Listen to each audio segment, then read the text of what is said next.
DKI Jakarta mengatakan tidak ada teguran terhadap pelanggaran protokol kesehatan. Ini datanya ada.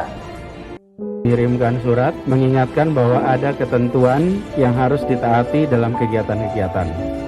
Jika ada pembiaran kerumunan oleh pemerintah, maka reuni 212 tahun 2020 akan tetap digelar di waktu yang tepat.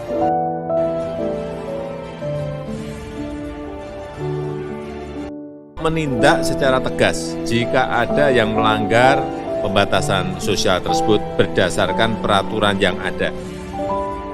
Penyelenggara tentang pentingnya mentaati protokol kesehatan. Kembali lagi di channel kami, Detik Mena. Jangan lupa tekan tanda lonceng dan subscribe. Terima kasih. Sorotan terhadap kerumunan massa di acara Habib Rizik Syihab terus mengemuka.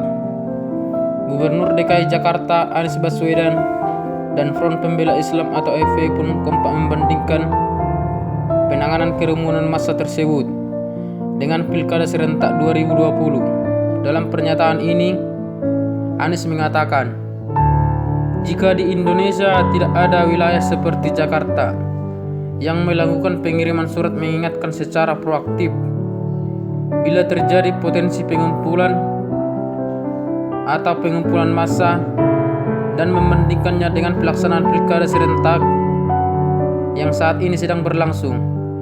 Senada dengan Gubernur Anies Baswedan, Ketua Umum 212 Selat Marif pun mengatakan semoga ada tindakan tegas juga terhadap pelaku kerumunan saat pilkada ini. Bahkan ia pun mengancam akan tetap mengadakan reuni 212 di waktu yang tepat, yakni tanggal 2 Desember 2020 apabila pemerintah melakukan pembiaran kerumunan dalam pelaksanaan pilkada. Terkait dengan pernyataan Gubernur Anies Baswedan yang membandingkan penanganan kerumunan massa Habib Rizik Syihab dengan Pilkada 2020, Ketua Komisi 2 DPR RI Jawad Khalil Qomas mengatakan jika cara berpikir Anies keliru, sebab di dalam peraturan KPU sendiri sudah dicantumkan tentang larangan kerumunan berikut dengan sanksinya, di mana pengawasannya dilakukan oleh Bawaslu dan aparat kepolisian. Melihat pernyataan Anies ini yang menuding tidak hanya tindakan terhadap pelanggaran protokol kesehatan pada saat pilkada berlangsung, seolah-olah dirinya ingin menyudutkan pemerintah. Namun pernyataan itu dibantah oleh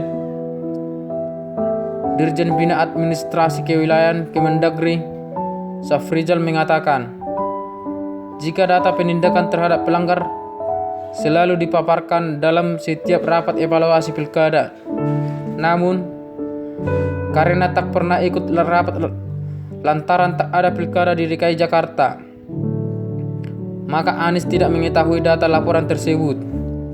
Dari keterangannya, setidaknya sudah ada 82 kepala daerah yang telah ditegur oleh Kemendagri, di mana para kepala daerah itu dianggap membiarkan ataupun ikut serta dalam pelanggaran protokol kesehatan di pilkada.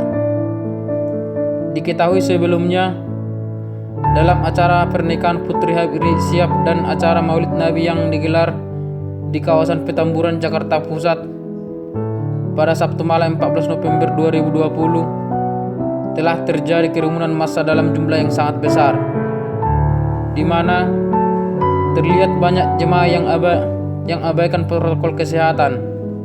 Atas kejadian tersebut, pihak pemerintah pun memperingatkan kepada seluruh pejabat publik dan masyarakat untuk tidak melanggar peraturan yang telah ditetapkan serta akan menindak secara tegas secara hukum bagi siapa saja yang melanggarnya. Sebagaimana dimaksud dari Presiden, jika peraturan yang sudah ditetapkan harus dijalankan dengan tertib, jangan hanya sekedar himbauan saja, namun harus ditegakkan dengan langkah-langkah yang konkret di lapangan.